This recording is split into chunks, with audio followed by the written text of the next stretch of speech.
Hoy vamos a comenzar con Javier Gil, que amablemente aceptó esta invitación. Él es comunicador, tiene una especialización en teoría y crítica del arte, ha sido profesor de varias universidades en arte, investigación, historia del arte, fue asesor de artes visuales del Ministerio de Cultura durante 10 años, y en la actualidad es asesor de proyectos de grado en las facultades de arte de los Andes y también acá de la Javeriana. No, en la Javeriana, en la cabeza. Ah, en la Javeriana. Sí, Pero el corazón es Javeriana.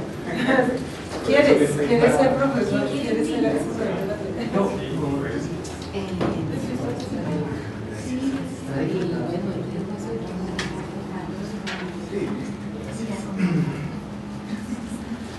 pues gracias a la Universidad Javeriana por la invitación y compartir estos momentos. Me parece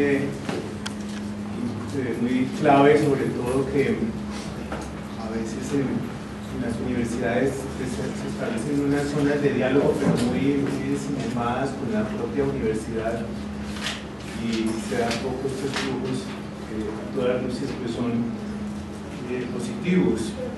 Yo sí, inicialmente quisiera decir desde dónde pues, voy a hablar. Yo creo que es desde, como lo señalaban, desde lo que es la experiencia de los trabajos de grado en artes visuales con las universidades Tadeo y los Andes durante algunos años, y parcialmente también desde la experiencia del Ministerio de Cultura en la Dirección de Artes, que genera como un contrapunto extraño con el mundo de la academia, y que lo encuentro bastante sano también. Yo esta presentación quería mantener una cierta tensión entre investigación y creación, generando distancias, aproximaciones de algo que ciertamente no es tan dicotomizable, pero que de pronto en esta charla un poco, quizás hasta un poquito artificialmente, quisiera intensificar esa dicotomía para tratar de robustecer un poco más la idea de creación y la idea de creación en los ámbitos académicos, ¿no? Ciertamente, me imagino que a lo largo de todos estos días habrán hablado de esos cruces, y que uno puede hablar de investigación desde investigación de las artes, investigación desde las artes, o investigación en las es decir, desde las artes y en las artes, que yo diría que es propiamente el ámbito más de la creación, ¿sí? Pero uno no puede desconocer que hay una investigación de las artes que es muy fructífera, y donde las artes entran también en unos diálogos muy abiertos con distintas disciplinas. Uno puede investigar lenguajes, prácticas sociales, el tema económico, y temas formales, etcétera. Sin ir más lejos, hace unos días hablaba con un profesor de música, Carlos Miñana, y me hablaba de lo interesante que son los estudios de las artes a la luz de los estudios culturales. Entonces hablaba, por ejemplo, que no se podía homologar las técnicas de la producción musical que se tienen en Occidente naturalmente con otras, y hablaba de cómo los NASA en el Cauca, el toque de la flauta tenía que ver con la manera de atrapar el viento de la montaña, y como una relación sagrada con la montaña. Entonces, que naturalmente de ahí se desprendía otro tipo de técnica destinada a captar esa fuerza, ¿sí? Y que hay necesariamente una relación que no pasa solo con los humanos, sino que pasa con otras entidades, animales, o instancias naturales y demás, y que eso naturalmente tendría repercusiones en el tipo de técnica que se trabajaba, ¿no? Bueno, en fin, sería largo enumerar todas las posibilidades que tiene la investigación de las artes, pero repito, yo quisiera centrarme más en esa investigación en las artes, al interior de ellas, y sobre todo con el afán de que la creación siempre ha intentado validarse por una cercanía a formas de investigación que incluso le son ajenas, ¿sí? Y eso o para argumentar que sí hacemos investigación y demás. Y entonces me parece un poco riesgoso esa especie de validación desde lugares prestados, y un poquito con la vergüenza de ser uno mismo, ¿sí? Y en ese sentido quisiera defender cierta autonomía como un modo de pensamiento más particular, como un modo de proceder, como un modo de relación con el mundo distinto, no autonomía en que significa aislarse del mundo, sino esa autonomía de esos modos de proceder, de un modo de experiencia en particular. ¿Sí? Sería necio tratar de ignorar la conexión de lo visual con otras prácticas, pero yo creo que donde hay una especie de llamada, parodiando a algún autor, de audacia epistemológica, es en defender la creación en sí misma y todas sus posibilidades investigativas de construcción de sentido y demás. Y digo eso porque muchas veces por querer, repito, asemejarse y asimilarse a otras lógicas investigativas, acaba siendo la creación artística un débil eco de otros discursos. Y me parece eso muchas veces, es decir, uno acaba viendo muchas creaciones que son como un intento de dar cuenta conceptual de algo, pero que acaba siendo un reflejo demasiado empobrecido de lo que hacen en otras disciplinas, ¿sí? Como lo que puede hacer un antropólogo, un sociólogo y demás. Y creo que ahí es donde se pierde, cuando se renuncia a la potencia de la creación y a nombre de la investigación se acaba haciendo como esa especie de eco menor de otros discursos, ¿no?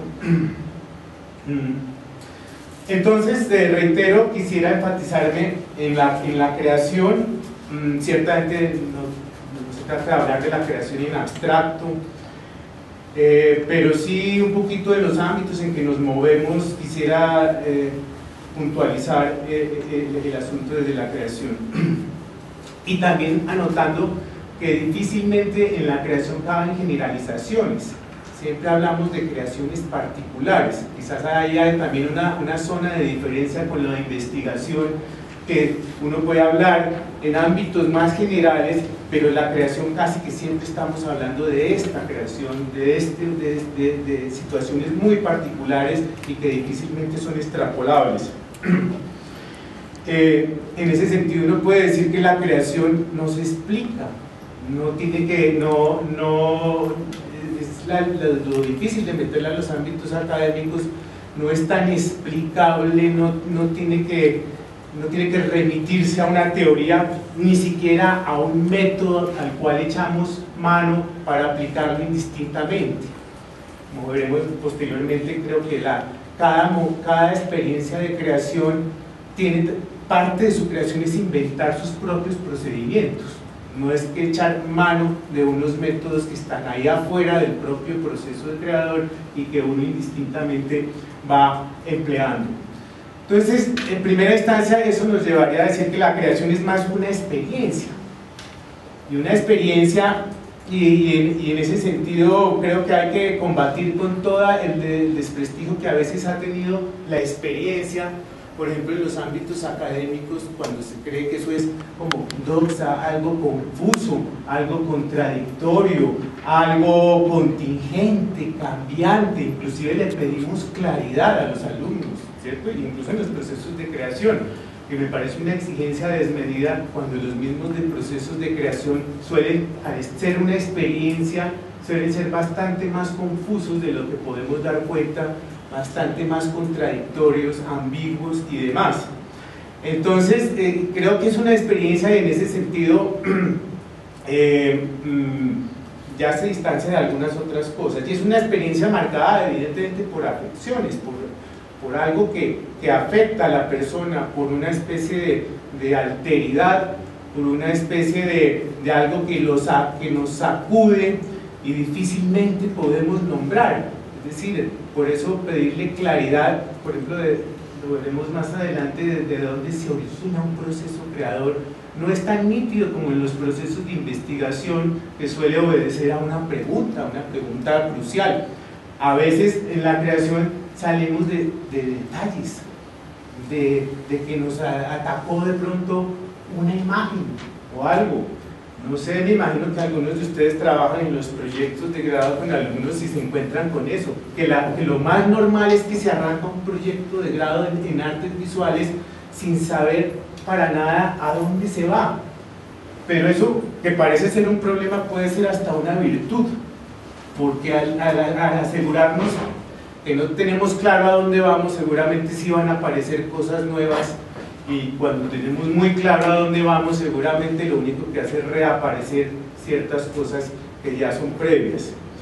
Entonces, esa alteridad, eso que nos sacude a veces, muchas veces, sin saber muy bien qué es, esa especie de extrañamiento, eso es realmente la experiencia. Y ahí no cabe como mucho el sujeto del reconocimiento. El sujeto del reconocimiento es aquel que devora todo lo que se encuentra y lo convierte en algo ya a la medida de sus teorías o de sus conceptos o de sus categorizaciones, ¿sí? Entonces, cualquier suceso extraño ya lo convierte en un caso tal, categorizable en términos de tal.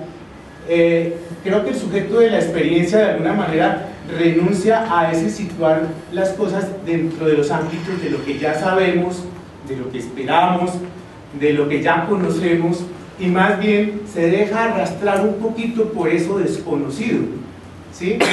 Y eso en las artes es un valor que puede que en la investigación normal, en la investigación habitual, no es un valor. Esa especie de entrega a algo donde se pierde mucho el control, donde se pierde mucho el ámbito de lo desconocido.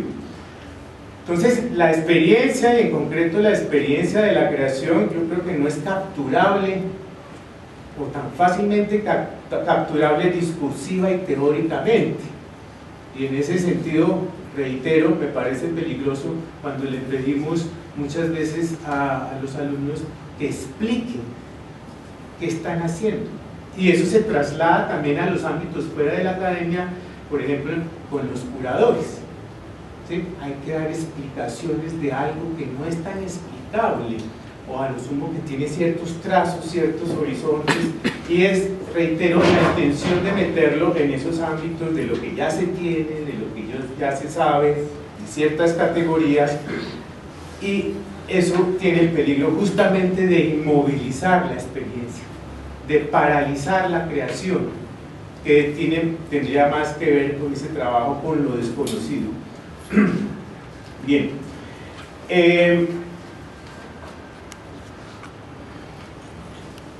esta experiencia de creación, yo creo entonces, repito, que no surge o no necesariamente surge de un cuerpo teórico, de un cuerpo de preguntas, sino muchas veces de relaciones fuertes que se contraen con la vida. Quizás a lo que uno puede invitar a los alumnos es a contraer relaciones más intensas con el entorno, a contraer más experiencias, porque seguramente desde una pasión resuena más muchas cosas, empiezan a resonar, mucho más que desde un cuerpo teórico muy bien enmarcado. Una pasión, nomás pensemos en la experiencia de un enamorado. Un enamorado acaba atrayendo un poco de cosas y las remite a su pasión. Es decir, por eso los procesos de creación casi que lo mejor es preguntar qué deseo y qué pasión está involucrada allí, porque seguramente eso opera como un atractor de energías extraño y va movilizando mucho las cosas. Yo, por lo menos en mi experiencia, a veces cuando un alumno arranca un proceso de creación y lo enuncia solamente desde ideas que están en el ambiente, seguramente no ocurren grandes hallazgos, ni pasan muchas cosas, simplemente las mismas ideas se reflejan a sí mismas. Pero a veces cuando se arranca de una pasión que efectivamente uno identifica a esa persona, seguramente empiezan a acontecer cosas mucho más imprevistas y demás. Es decir, es la fuerza de lo hecho desde ese lugar, desde ese lugar un poquito, digámoslo así, más corporal, ¿no? Creo que era Roland Barthes el que decía que el estereotipo es aquel lugar donde no está mi cuerpo, ¿sí? Es decir, dónde está el sujeto, dónde está su cuerpo en un proceso de creación, que no necesariamente ocurre en los procesos de investigación, o no tan marcadamente, ¿no? Bien, y esa afección no tiene puntos claros como de dónde salir. Es decir, uno no le puede decir a un sujeto empiece a crear desde acá, o señalarle esos puntos, esos lugares de origen. Un suceso pequeño, ordinario, un detalle, un instante cualquiera puede ser suficiente para detonar un proceso de creación. Lo importante es que ahí está en juego un poquito la singularidad de la persona, ¿sí? Una pregunta siempre interesante es decirle a la persona, ¿y aquí dónde está usted? ¿Sí? ¿Cómo está involucrado usted en este proceso? ¿Sí? Involucrar necesariamente la singularidad, y por eso hablamos de que en la creación se produce un conocimiento más ligado a la cercanía, al cuerpo, a los afectos, a la proximidad. No tolera tanto unas miradas mucho más alejadas, ¿no?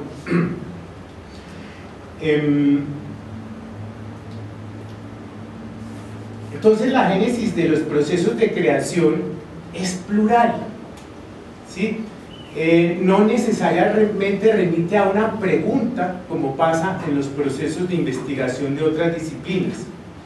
Puede ocurrir por distintas vías: una afección emocional, un sentimiento ante el sufrimiento de otro, un color, una impresión sensorial, un deseo de memoria, una imagen cualquiera, un momento de una película, un conflicto, una lectura, las ganas de ser otro, qué sé yo, algo vagamente intuido, una obsesión, una inquietud. Es decir, los orígenes son múltiples y por eso es muy difícil señalar comienzos, ¿sí? No sabemos muy claramente cuándo surge la fuerza de una creación. Incluso puede estar involucrada en cosas anteriores que aparecen recubiertas bajo otra forma, y seguramente el mismo proceso va a ir revelando como esos orígenes más genuinos. Y a partir de ese génesis tan extraño y tan inubicable, pues se da un proceso que también es necesariamente distinto a los procesos de investigación, porque si se quiere es un proceso más caótico, es un proceso donde se mezclan más muchas cosas, se mezclan emociones, se mezclan elementos de imaginación con elementos racionales, pero no está muy claro. Según cada caso se van dando unas situaciones de articulación, de juego de facultades, que es muy difícil de precisar y de señalar. Por eso esto difícilmente es enseñable, ¿sí? Lo que hay es básicamente un juego de preguntas provocadoras, pero difícilmente es enseñable, como puede ser más enseñable la investigación en otras disciplinas, ¿sí? Es más, por momentos es hasta sano que se silencie la razón, perder el control, dejar que empiecen a hablar ahí otras dimensiones, otras instancias. Alguien decía que la razón está bien, pero después, ¿sí? Es decir, cuando uno ve que un alumno puede experimentar jugando con cosas sin saber muy bien para dónde va ni cómo va, ahí es cuando se producen encuentros más extraños, encuentros más raros, no tan domesticados por ciertos lineamientos conceptuales que pueda tener la mente, ¿no? Se empiezan a movilizar atracciones más desconocidas, más sorprendentes, que eso es en últimas la manera de operar la imaginación, abrir el ámbito de lo posible, ¿sí? De lo posible como mundo, y por eso ahí operan mucho más operaciones como descontextualizar, recontextualizar, fragmentar, repetir. Es más, a partir de esas operaciones uno casi que puede identificar mucho a los artistas, cuáles son sus operaciones dominantes, y van a ser algunas de esas, ¿no? Bien, incluso en ese contexto es válido hablar de intuición, ¿sí? Que a veces en los ámbitos académicos e investigativos eso pareciera ser una prohibición. Pero la intuición no como una revelación repentina y súbita. Creo que era Picasso que decía, yo no creo en la intuición, pero si existe me gustaría mucho que me encuentre trabajando.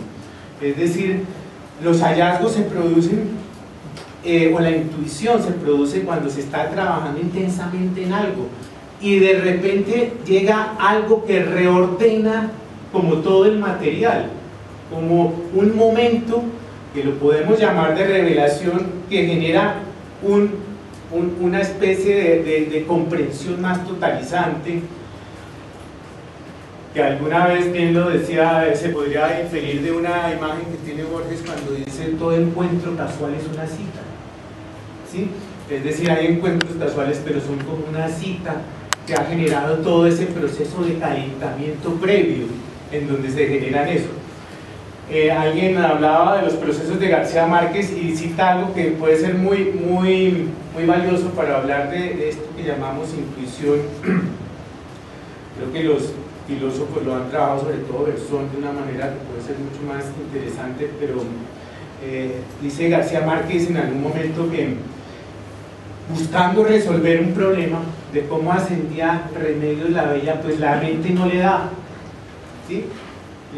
La capacidad mental racional no le da, y es que de pronto la respuesta no es lógica, y en un momento de dejar eso abandonado un poco pero calentado internamente, de pronto encuentra en el patio de una casa a una bella negra que está tendiendo unas sábanas y ve que esas sábanas quieren como elevarse y como que la quieren llevar por la fuerza del viento. El tipo dice, ahí está la clave, ¿no? Es decir, de pronto descubre ese momento que le permite dar con la clave para explicar la ascensión de Remedios la Bella. Es un feliz hallazgo, pero no es tan repentino. Tiene que ver con que se ha trabajado intensamente en algo y uno se deja recibir, ¿sí? No sé quién hablaba que había dos maneras de encuentro, como la del cazador que apunta y busca las imágenes, pero de pronto hay otras formas de encuentro en que las imágenes le llegan a uno, como de pronto un pescador que lanza un anzuelo y de pronto aparece una imagen, un hallazgo ahí, ¿sí? Entonces es ahí donde uno, a partir de esa espera alerta, quizás pueda hablar de elementos intuitivos. Estaba ahí como un poco de gripa ahí. Y eso difícilmente es tolerable, incluso en las mismas facultades de arte. No sé, hace poco yo veía a alguien muy reconocido como Luis Carmincer descalificando un poquito como esos hallazgos como tan repentinos, como tan intuitivos.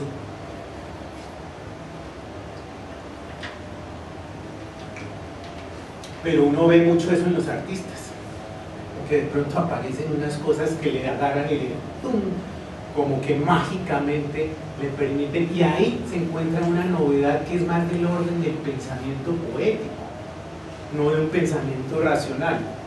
Y eso es maravilloso porque eso sí uno siente que hay un juego con lo extraño, una relación de lo conocido y lo desconocido que es maravilloso.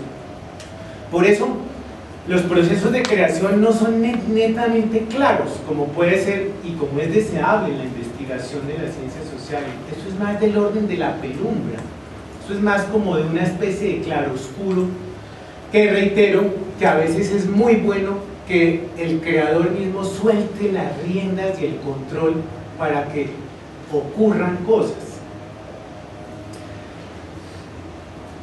Al creador no se le ocurren cosas, le ocurren cosas que es de otro orden, ¿no?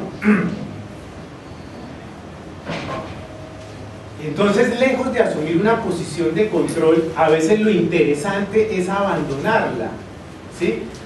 Reitero, no tener muy claros los puntos de llegada. A veces le piden a los artistas eso, que me parece un atentado, decirle, bueno, pero ¿usted para dónde va?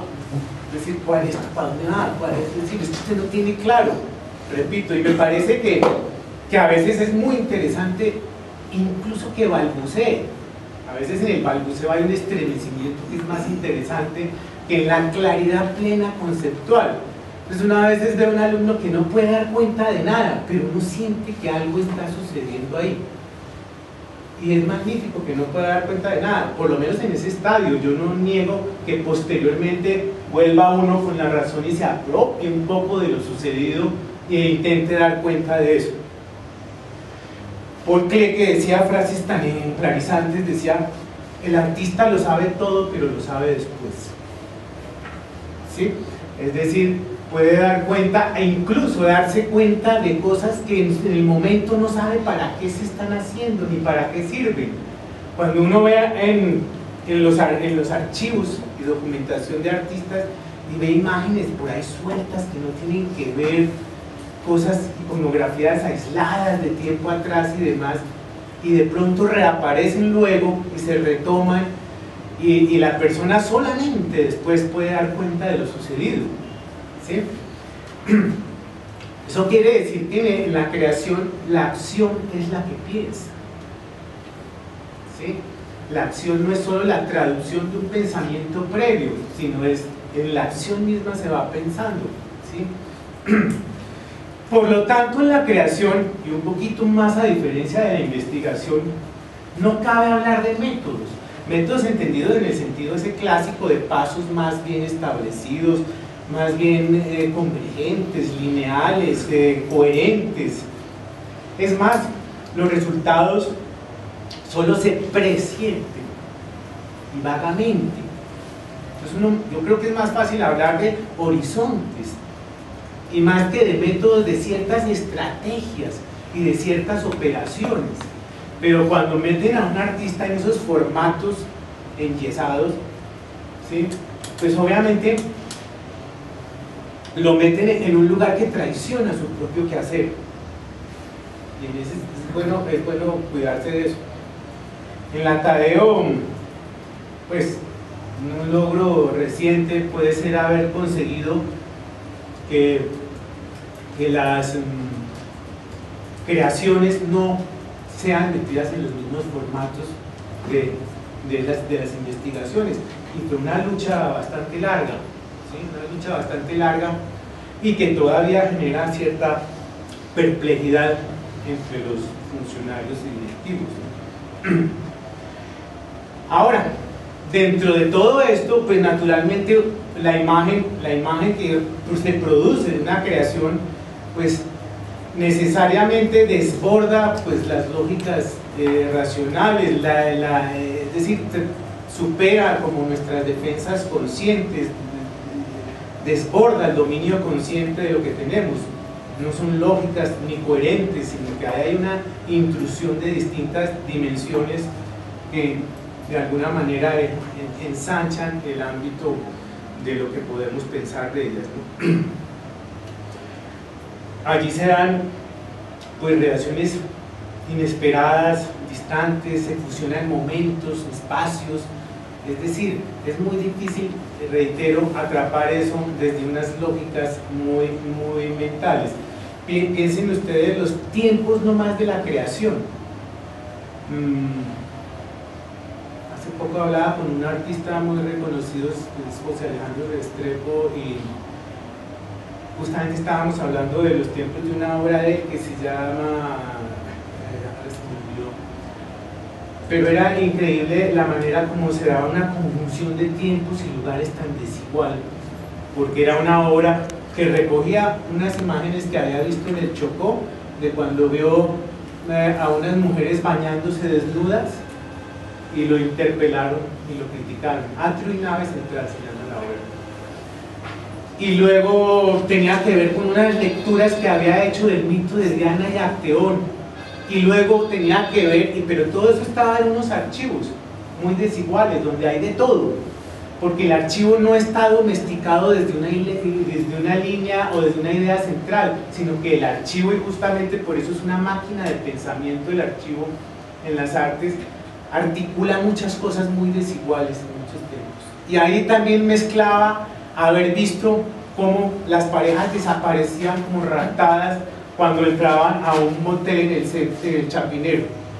Y esas tres cosas de pronto encontraron un momento de encuentro en esa obra, más ligada a unas cosas más religiosas con la imagen de la iglesia de atrio y nave central. Y todo eso aparece como en esa figura del archivo, que empieza a ser una figura muy interesante para movilizar un pensamiento poético que no es tan lineal, ni secuencial, ni ordenado, ni coherente. Creo que pues, muchos conocen toda esta noción de montaje que viene mucho más del cine, incluso del teatro, Brecht y demás, pero con una noción muy fructífera para pensar una manera de pensamiento que de pronto difiere a las lógicas del pensamiento más investigativo. A todos los trabajos de Didi Huberman, que son realmente apasionantes, sobre todo este último que se llama La imagen superviviente, donde sostiene que el montaje es una exposición de anacronías que de alguna manera procede de explotar una cronología, ¿no? Es decir, es muy interesante eso, porque la figura de archivo y la figura del montaje empiezan a ser muy interesantes desde ese punto de vista de un pensamiento poético. Bueno, dicho esto, quisiera simplemente enfatizar algunas distancias y algunas cercanías en algunos aspectos. Por un lado, ya hablamos de un origen, del origen. La investigación es claro que tiene que ver con hacerse preguntas, plantearse problemas, y no cualquier problema, porque en el ámbito de las comunidades académicas no es cualquier cosa la que se pregunta uno, ni cualquier cosa relevante.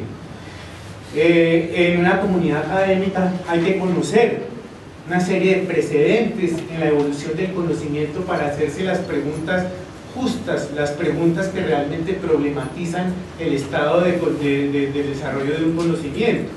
La ciencia se ha ido estandarizando, institucionalizando, y no se puede salir con cualquier cosa. Pero ya vimos que en los procesos de creación de pronto uno sí puede salir de cualquier lugar. Son orígenes mucho más inciertos, más múltiples y demás, ¿no? Repito, es más desde una afección que da como una especie de potencia para crear, una especie de potencia para actuar.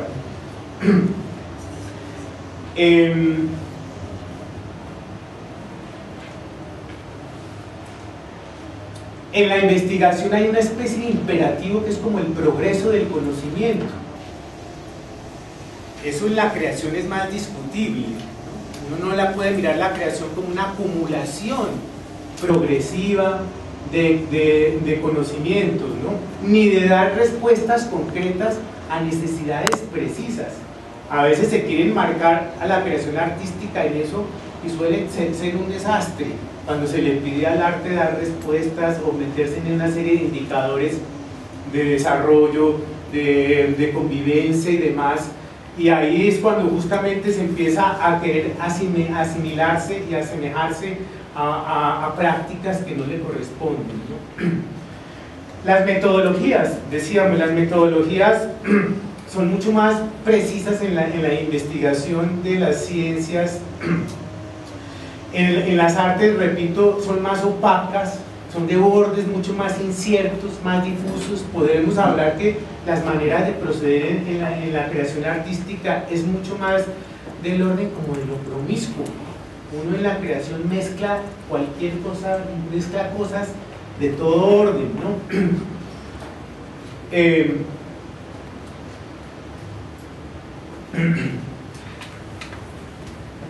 Es decir, hay una resistencia de alguna manera a la linealidad, al progreso, al desarrollo continuo, a todo este tipo de cosas.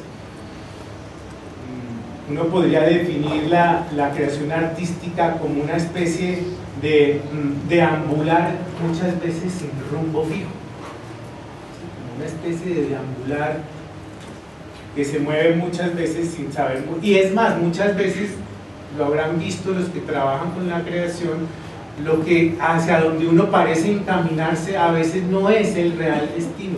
A veces una creación termina por ser otra cosa, ¿sí? Es decir, esos errores, que más bien en este caso serían errancias, pueden ser hasta muy afortunados. Una persona se desvíe radicalmente y acaba en otra cosa, pero esa cosa acaba siendo mucho más interesante y mucho más fuerte. Es decir, el lugar del azar, de la errancia, pues acaba por ser mucho más determinante y fecundo. El lugar del hacer también es otra zona de diferenciación. Yo repito, en la creación el hacer piensa, ¿sí? Y eso es fundamental. Muchas veces un alumno se refugia en una cantidad de teorías justamente para no hacer, porque hay pánico a la creación y casi que uno le provoca generar una prohibición y decir, bueno, desde mañana usted no viene con más teorías ni conceptos, sino ¿qué hizo? Porque el pensamiento es más ahí y la creación más ahí, pero uno se acomoda ya donde aparentemente hay una comodidad porque es algo que se controla, que ya se conoce. Alguna vez, creo que fue Gilles Deleuze que decía algo muy bello, que decía, ya no haremos comparecer la vida ante las categorías del pensamiento, sino el pensamiento ante las categorías de la vida. Es decir, no es que no se piense, ni se conceptualice, ni se teorice, sino que se haga desde la experiencia y no para neutralizar la experiencia. Digamos, eso es muy claro en la creación. Yo soy muy poco partidario, por ejemplo, que le vengan a uno con toda una teoría por delante, todo el marco teórico ya, y que la experiencia acabe muy empobrecida, ¿no? Los resultados, por ejemplo, en la investigación y en la creación, repito, en la investigación son mucho más anticipables, en la creación no. Cuando en esos formatos le dicen esa frasecita, resultados esperados, eso para un creador pues, puede ser muy desconcertante, porque es decir, no puede dar cuenta de eso. Las lógicas de la evaluación, también en las artes a veces por querer parecer una investigación académica, acaban metidas en lógicas de evaluación que tampoco le corresponden. Eso no quiere decir que en la creación no haya rigor y no haya evaluación, pero habrá que buscarla de otra manera, no desde las lógicas de evaluación por ejemplo, impacto poblacional, es decir, enjuiciar a la creación por los efectos que produce. Eso es muy extraño, eso en el ámbito de las políticas públicas pasa eso mucho y es muy discutible, ¿no? Es decir, ¿qué le hace una obra a un espectador? Eso sí que es difícil de medir, de evaluar, etc. Repito que todo esto no quiere decir que uno no pueda hacer explícita posteriormente cómo procedió, que es como lo interesante, ¿no? ¿Qué se hizo? Pero creo que eso no lo puede decir de antemano, lo dice en la medida en que se va haciendo. Por último, la pedagogía. Si todo esto es así, necesariamente las pedagogías son distintas. A veces me resulta preocupante cómo las pedagogías de la creación acaban subsumidas en unas pedagogías de la investigación, que es bien discutible. Yo creo que eso obedece a otros ritmos, incluso a otras maneras de estar en el espacio y en el tiempo. Una creación de pronto, es decir, como decíamos, desborda mucho los límites de decir, bueno, vamos a hacer esto primero, luego esto. Los espacios, por ejemplo, eso es muy interesante. En la creación yo creo que hay una especie de que eso actúa por contagio, de que hay una comunidad de creadores y es muy interesante que unos vean lo que hacen los otros. Entonces a veces los espacios, esos laboratorios de creación son distintos a un espacio o unos ritmos de la investigación. Entonces, ya para concluir, yo sí haría una apuesta por el lugar de la creación, ¿sí? Sí, no quiero desconocer, repito, el lugar de la investigación es más participo en procesos de investigación, pero repito, para salvaguardar un poquito de que la creación no intente parecerse a lo que no es. Ahí vuelve a ser interesante la mirada de campo que ha planteado Bourdieu, en el sentido que en el campo artístico es un campo también de fuerzas, donde agentes distintos tratan de legitimar y validar ciertos saberes, ciertas maneras de proceder, ciertas políticas, ciertos presupuestos, ciertas valoraciones, y me parece que ahí, cuando los creadores de alguna manera, si los creadores no robustecen su lugar en el campo y dentro de las políticas del conocimiento, pues hay una gran pérdida. Es decir, si solamente somos aceptados en tanto que creemos que hacemos unos modelos de investigación ajenos a la dinámica de creación, me parece un poco peligroso.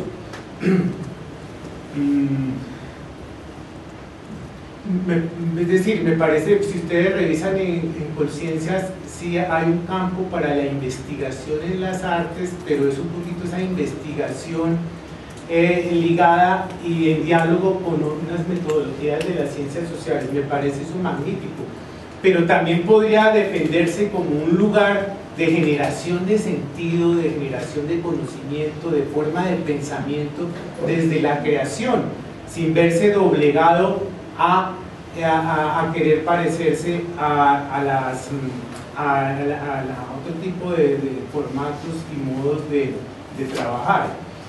Creo que todo esto tiene que ver cuando el arte ingresó justamente en el mundo académico, para legitimarse desde ahí y para legitimarse como producción de pensamiento y de conocimiento. Creo que le tocó echar mano de métodos de las ciencias sociales que uno no desconoce, que hacen parte de su quehacer, pero el problema fue haber definido la legitimidad de la creación artística desde allí, desde unas lógicas que de alguna manera son prestadas, y a referenciarse desde esas lógicas, ¿no?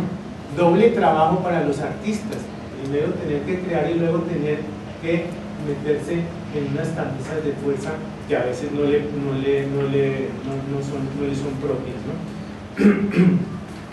Eso también me imagino que está ligado a toda esa logocentrismo occidental, a esa especie de legitimación que se ha hecho en el mundo occidental desde las lógicas del conocimiento más racional, y relegando pues otras formas de experiencia. Un caso concreto lo vivimos nosotros en el Ministerio de Cultura, cuando se tenía un programa que se llama Colombia Creativa, que es, por cierto, una lucha con la academia, con cierta academia, porque se trataba de profesionalizar a ciertos, sobre todo gente de danza y de música, y la profesionalización era como de alguna manera permitirle legitimar ciertos saberes y luego entrar a la academia y obtener un título profesional. Pero a duro que fue pelear con la academia para que renunciara a su lugar de poder, de creerse como los generadores del sentido, cuando la música y la danza en el país es una relación social, se construye y se aprende desde lógicas que no son para nada académicas. Entonces, querer meterlas en el embudo de unas lógicas de aprendizaje occidental era tremendo por un lado, pero por otro lado a la academia le resultaba muy difícil, así se hablara de diálogo de saberes, de renunciar un poquito al control y de abrirse justamente a la experiencia de los otros, que es muy interesante como la gente aprende a tocar música, por ejemplo, en el Pacífico, en el Atlántico. Eso es una relación social, eso tiene que ver con muchas otras cosas.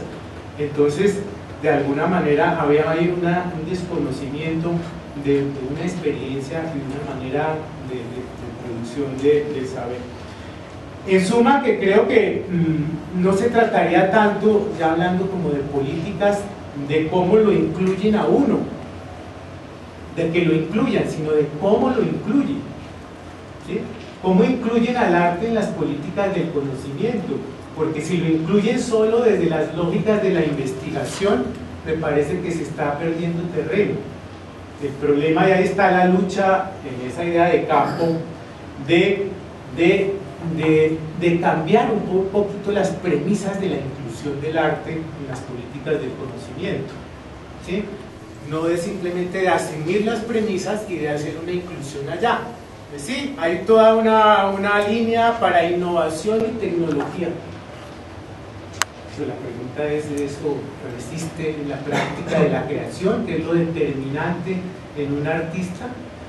En fin, simplemente pues lo dejaría hasta ahí y bueno, no sé si hay una zona de comentarios o más. Sí.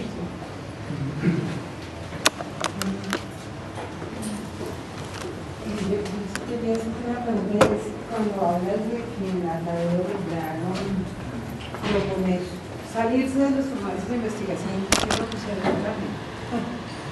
Ese es un tema bonito porque creo que a la comunidad de la gente que está en las facultades de arte le corresponde un poquito, a nosotros en Conciencia algo de eso nos decían, mire, los escuchamos, ¿qué proponen a cambio? Y yo creo que la Javeriana no está en esto que se llama Acofartes, ¿no? Sí está. Me parece que Acofartes es alguien al que le correspondería empezar a generar otro tipo de propuestas, es decir, en la Tadeo se logró, en ese momento estaba Víctor Leñele, hay una mano en replantear los formatos, ¿sí? Replantear los formatos, por ejemplo ya no preguntarle eso, qué resultados se esperan, ¿cierto? Preguntarle no cuál es la metodología y los impactos, ese tipo de preguntas, como fuera de lugar, pero tocó dar una pelea en el sentido de que la creación en sí misma es construcción de mundos, ¿no? Y que obedece, yo he tratado de explicarlo acá, a otras lógicas y a otros procedimientos de pronto un poco más ambiguos y más confusos, y eso a veces en el ámbito ese académico investigativo resulta muy desconcertante porque uno siempre quiere preguntarle al otro desde sus lógicas de lo que ya entiende y ya lo explica. Es la dificultad de enfrentarse a lo extraño y siempre querer llevarlo a su campo de interpretación, ¿no? Pero eso tomó como 2 años, pero algo se ha logrado y algunos que hacen creación ya pueden apelar a algunos recursos. En el fondo aquí lo que hay es también es obviamente una pelea por presupuestos y obviamente que eso viene desde el colegio.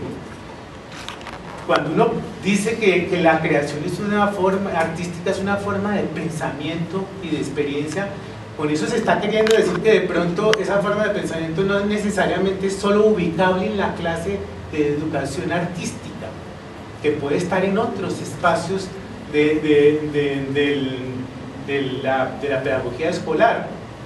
Es decir, eso viene desde abajo, ¿no? Es decir, atraviesa muchas instancias, ¿no? Sí.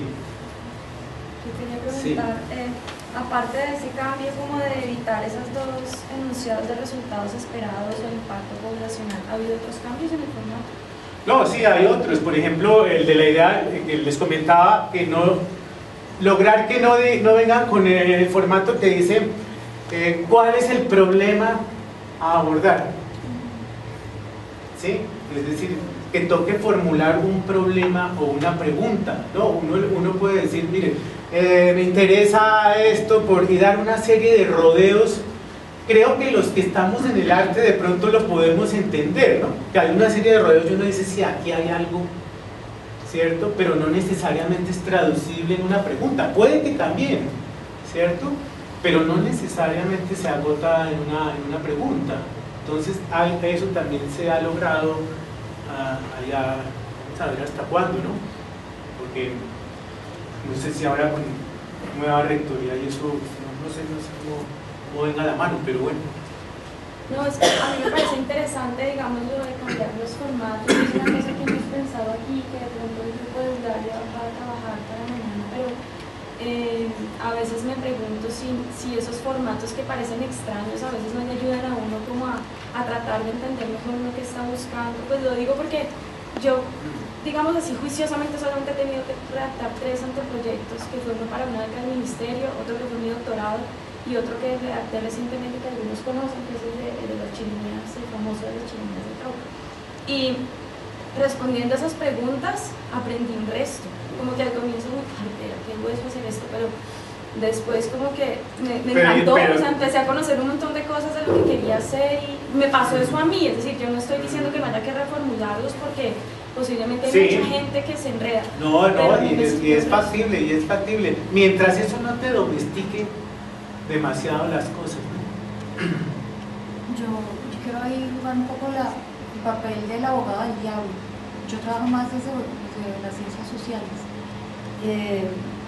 Y siempre me ha parecido que esa idea de que la metodología es una manera ordenada de pensar las cosas que uno va a hacer y que los formatos de cierta manera le están obligando a uno a ser lineal, pues me parece que es una manera un poco de pensar la metodología un poco pasada de moda, ¿sí? Porque incluso las metodologías de las ciencias sociales ya hace mucho tiempo que se pensaron que no son lineales, ¿no? Entonces cuando uno pone una metodología, cuando uno desarrolla un proyecto, uno no va 1, 2, 3, 4, 5 y 6, ¿no? Y a veces por el principio pues se salta al 5 y después se devuelve al 3. Sí. Es decir, esos ordenamientos funcionan mucho dentro de las ciencias naturales, ¿sí? Entonces que si uno dice que uno no puede mezclar un reactivo en desorden porque explota, ¿sí?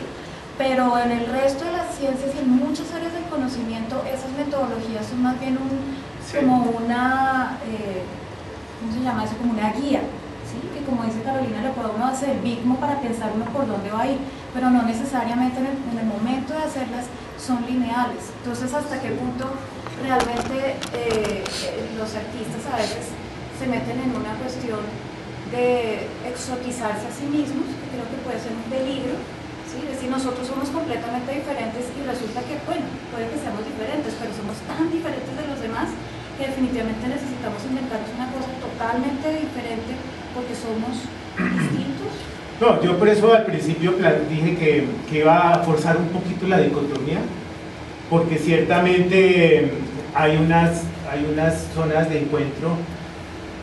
No hace mucho veía a unos antropólogos que ya hablan mucho de antropología visual, ¿cierto? Y casi que operan como artistas, y hay artistas que operan un poco más como, a mí me parece que ya son zonas de encuentro y de contagio mayor, ¿no? Pero que en todo caso, dentro de todas las lógicas de las políticas de conocimiento y eso, sigue habiendo un espacio por ganar, pese a eso. Yo quería traer eso como los comentarios que hacías de esta labor de asesorar a estudiantes en procesos de creación. Y algo que a mí me parece muy complicado de manejar es que un estudiante dentro de estos marcos, o sea, en estos parámetros de cómo pensar su proyecto, y no tanto los marcos, sino que implica todo eso. Cuando hacemos la socialización del primer semestre y un estudiante tiene un marco teórico gigantesco y no ha empezado una sola tarea de que hacer, a mí eso me produce vértigo, me parece, pues desde visuales y desde plásticas sobre todo, no sé cómo lo ve uno, esta relación con la conversación, una forma de materializar todo eso que no exista y en cambio exista todo esto otro, a mí me parece que es un problema serio, porque un estudiante puede entregar el texto de grado un mes antes de estar resolviendo su clase el último mes. Lo he visto casos como eso, y he visto que sí plantear que él debe, o sea, digamos que los marcos son una cosa que puede tener muchas virtudes, pero también puede tener la capacidad de paralizar a alguien, y creo que es algo que compartimos profesores y estudiantes, o sea, no es una cosa que es que a los estudiantes les pasa porque no entienden que es que el marco es algo más fresco y que al final no tienen que entregar, no, sino que ahí hay una cosa como un poco inasible de cuáles son, mejor dicho, si son los formatos, hemos hablado acá muchísimo que el formato lo restrinja a uno, es una cuestión de la cárcel que uno construye como formato, y si no quiere ver cárcel en el formato puede no verla, o muchas cosas así, pero sí hay algo como de donde toda esta incertidumbre y vacilación, y que es verdaderamente característica de un proceso de creación, que además yo estoy segura de que está también implícita en los procesos de investigación, porque cuando uno ha hecho investigación, esas vacilaciones están ahí también, y yo no creo que sea por el hecho de ser artistas, y las metodologías también son, pero un poco poder hablar anchamente de lo que implican los procesos de creación y cómo esto incluye procesos divergentes de pensamiento, y de un pensamiento que no está ordenado, y que no es eso exactamente lo que pasa, porque sí se ordena. Sí, hay un lugar que yo comparto muy bien como de darle el ancho. Sí, tal vez, y ligándolo a la pregunta anterior, basta ver a veces como las maneras de documentar, que también son distintas. Documentar una investigación tiene como ciertas exigencias, pero muchas veces es interesante plantearse cómo documentar un proceso de creación, y a eso puede ser también en sí mismo un proceso creativo, y no hay que disociar la creación como la obra y la documentación como ya, es decir, me parece que esa escritura, cómo escribir de los procesos de creación en sí mismo es un desafío creativo, y que no puede parecerse a los procesos de documentación de una investigación de otro orden, ¿no? Es muy interesante, por ejemplo, plantearse la pregunta cuando se les pide a las tesis que anexen como un trabajo escrito también, y que a veces solo puede ser apasionante que alguien haga otras formas de escritura, ¿cierto? Y no necesariamente que tenga que encontrarse ya con unas lógicas de documentación que acaban no haciéndole justicia a lo que ha pasado en los procesos de creación. Es decir, cómo acercar esas dos instancias también, ¿no? En fin. Sí. Es que tomamos esta parte y la pregunta que reúne todas estas, cómo incluir el arte en nuestro conocimiento, pareciera un poco también la historia de cuando finalmente se dice, bueno, está bien, el indio tiene alma, pero el negro no. Como, finalmente, bueno, está bien, en las facultades de arte se investigan, pero los artistas populares no. Y las mismas facultades entonces dicen, pero los que no tienen título no. ¿Cómo esa validación que piden las facultades de arte se la niegan a ese otro arte que no está ahí mismo? O sea, yo pasé ese proceso en academia en el cual finalmente terminaban describiendo a profesores como Jorge Ortiz, como María Teresa Encapié, porque no pasaron por ese proceso del campo institucional del arte, y por otro lado niegan validar el hacer que piensa en ese arte que piensa, que investiga de alguna forma, y se cierra sobre sí mismo, y veo que estamos cerrados sobre nosotros mismos diciendo es que nosotros pensamos haciendo, pero por otro lado hay otro lugar que es el país que también hace pensando, y de nuevo entonces decimos que este campo del arte es un sitio endogámico, y el peligro de la endogamia es que empiezan a ser hijos con deformaciones, la intercita y la interreferencia, y el arte que habla del arte y se quedó hablando del arte y después hablando de la vida. Ese arte que está hablando de la vida, entonces cuando entra en esta discusión, de nuevo uno dice, para pensar bien esta variación de representación, tendría que también estar abierta esta discusión a ese arte sin título, a ese arte sin discusión. Sí, yo en ese sentido creo que es importante reivindicar de nuevo mucho la experiencia, ¿no? El lugar de la experiencia.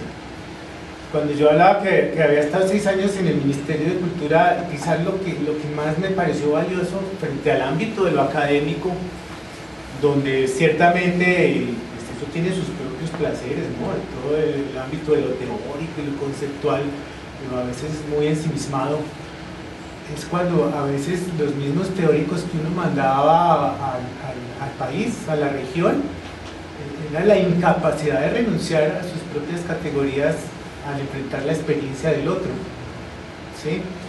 Entonces yo lo que sí creo, y me parece que el arte es un lugar fundamental para eso, es reivindicar el lugar y el sentido de la experiencia, ¿sí? Me parece, yo repito, me parece muy bien teorizar y conceptualizar, pero ojalá que previamente esté la experiencia, y ahí es donde yo veo como una de las ventajas del lugar de los procesos de creación, que necesariamente tiene que ser una experiencia, que eso, pero sí, hay unos temas complejos, ¿no? Con eso del arte popular y lo que hacen los otros fuera de los ámbitos, sí, eso está otra vez todo el tema del campo, ¿no? Como un juego de fuerzas y que se legitima al interior de ese campo y que no, qué institucionalidad tienen unas cosas y otras no, en fin, ¿no? Que se silencian, ¿sí? Creo que allá no sé. Yo me pregunto qué tan factible será que conciencias, digamos, adaptarles, acomodar a esas necesidades que genera, digamos, el contexto artístico para esos proyectos de creación, ¿no? O que el contexto artístico renuncie, digamos, a presentarse pues, a conciencias o a, ¿sí? Y digamos, generar otro tipo de instancias Sí, nosotros hablamos, el año pasado se hizo un encuentro que se llamaba Creación, Pedagogía y Políticas del Conocimiento, que hablamos con el ICFES, Conciencias y demás. El director de Conciencias se mostraba muy receptivo, pero ahí es donde uno mandaría la bola a una organización como Apropartes, ¿cierto? Yo pienso, porque tú lo que dices también se planteó en algún momento, y era generar otro espacio donde eso tuviera lugar, pero el problema ahí son como los presupuestos, ¿cierto? Que ahí se juegan los presupuestos, es decir, entonces el director de Conciencias, particularmente yo lo sentía muy receptivo, pero prácticamente devolvió la cosa y dijo, pues los escuchamos, propongan algo, y no sé, se hizo ese encuentro, pero yo luego no sentí que Apropartes hiciera un paso adicional. Entonces pasa un poquito que a veces, un poquito recogiendo lo tuyo, parece que somos demasiado orales, ¿no? Y hay una cierta irresponsabilidad en la oralidad, ¿no? Entonces sería interesante como generar también algún tipo de documentos alrededor de eso y hacerlos llegar. Yo creo que están las vías abiertas a través del Ministerio de Cultura en este momento. Y sería interesante, ¿no? Porque sí, allá uno puede entrar como grupo de investigación. Sí, pero... Eso sí, digamos, tú dices que sucede en Nataleo con los formatos, o que uno oye que sucede en otras universidades, los antes de las universidades.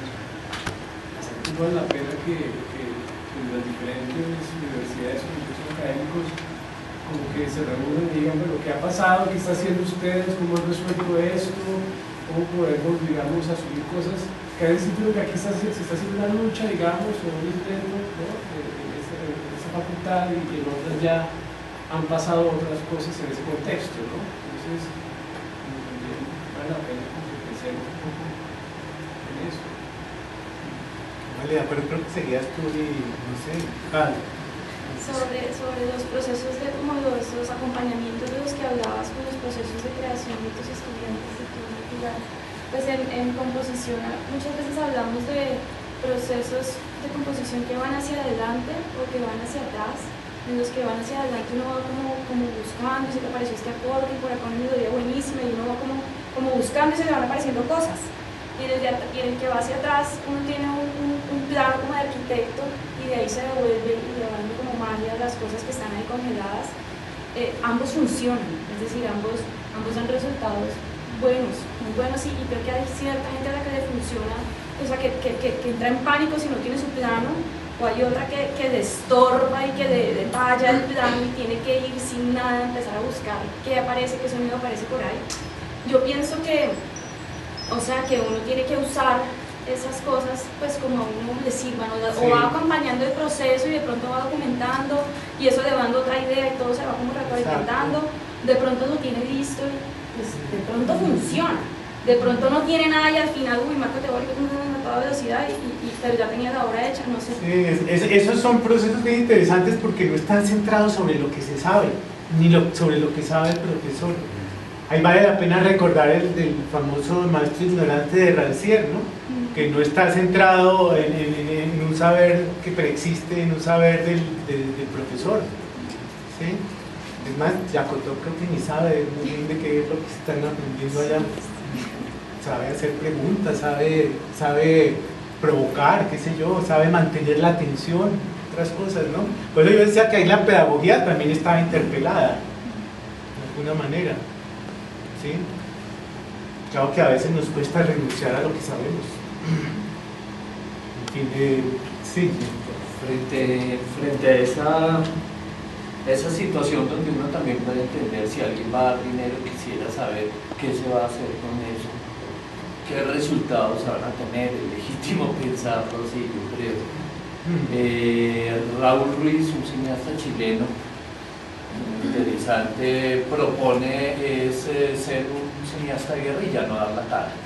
Y creo que es un poco lo que nos obliga esos formatos, ¿no? Entonces finalmente pasamos el proyecto tal como está en el formato y una vez tratando además de ponerlo en los términos que ya sabemos que le gusta a ese jurado y después hacer lo que queremos, porque sabemos también que ni el Ministerio de Cultura, bueno, tú sabes más de eso, que ni la Vicerrectoría ni Conciencia se van a poner a fijarse si dio cuenta, a comparar un proyecto con los resultados.